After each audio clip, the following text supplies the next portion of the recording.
De fet, ara feia referència a la situació de Perpinyà, que un dels altres elements que ens han arribat al debat polític aquí a Catalunya és com a la ciutat del nord dels Pirineus ha guanyat l'extrema dreta. Quins factors ho expliquen, aquest fet i aquesta victòria del partit ultradretà? Home, la primera cosa és la crisi social que hi ha i que es nota més al Pirineu Oriental i a Perpinyà que en altres llocs, ja que tenim rècords. Avui ja no tenim tan sol el rècord de la ciutat més gran dirigida per un feixista, però abans teníem rècords de misèria, de pobresa, d'atur. Doncs sobre aquest fem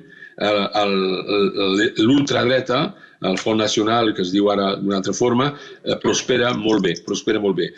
Prospera tan bé que l'esquerra és totalment dividida i no existeix a Perpinyà, llavors no hi ha cap proposta ni acció progressista en termes de gestió, i hi ha una dreta que no ha escoltat la gent, que no ha treballat, que ha fet de Perpinyà una ciutat gairebé abandonada, i doncs aquests tres criteris, falta d'alternativa política progressista, una dreta que està a la quarta o sexta o setena legislatura sense fer res, misèria social terrible, inseguretat.